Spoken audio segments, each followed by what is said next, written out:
नमस्कार, हमारे चैनल पर आपका स्वागत है। आज के हमारे विषय का शीर्षक है सांदीपन गुरु को भगवान श्री कृष्ण द्वारा गुरु दक्षिणा। जब श्री कृष्ण ने उस समय इस लोक और परलोक के लिए उपयोगिनी जितनी विद्या और कलाएं प्रचलित थीं, सब सीख ली, तब उन्होंने गुरु से दक्षिणा चाहने के लिए प्रार्थना की। गुरु उनकी मनुष्यों में दुर्लभ दिव्य बुद्धि को देख ही चुके थे, इसलिए उन्हें महापुरुष समझकर कोई ऐसी गुरु दक्षिणा लेनी चाहिए जिससे उनका कोई असाधारण मनोरथ पूर्ण हो सकता था। इस प्रयोजन से उन्होंने अपनी पत्नी से अनुमति ली। कुछ वर्ष पहले उनका पुत्र प्रभास क्षेत्र के समुद्र के जल में खेल रहा था। वहां उसे शंखासुर निगल गया था। पत्नी की अनुमति से उसी को गुरु ने गुरु दक्षिणा के रूप में मांग लिया। श्री कृष्ण रथ पर सवार हो प्रभास क्षेत्र पहुँचे और वहां समुद्र के किनारे जाकर कुछ देर ठहरे। समुद्र ने उन्हें परमेश्वर जानकर उनकी यथा योग्य पूजा की। श्री कृष्ण ने उससे कहा, तुमने अपनी बड़ी बड़ी लहरों से हमारे गुरुपुत्र को हर लिया था, उसे शीघ्र लौटा दो। समुद्र ने उत्तर दिया, मैंने बालक को नहीं हरा है।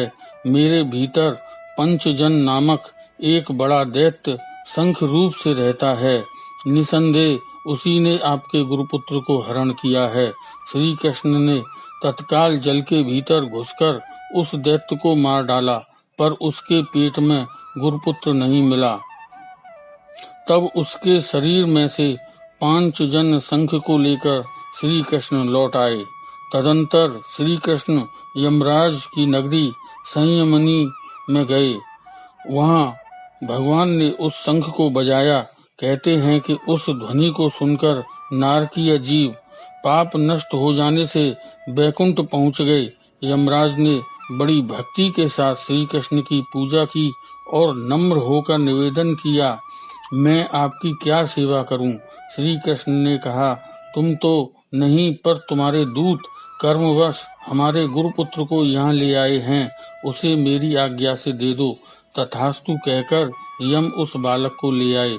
श्री कृष्ण ने गुरुपुत्र को जैसा वह मरा था वैसा ही उसका शरीर बनाकर समुद्र से लाए हुए रत्नादि के साथ गुरु के चरणों में निवेदित कर कहा, गुरुदेव, और भी जो कुछ आप चाहें आज्ञा करें।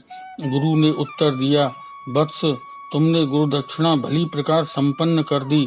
तुम्हारे जैसे शिष्य से गुरु की कौन सी कामना अवशेष रह सकती है। अब तुम अपने घर जाओ।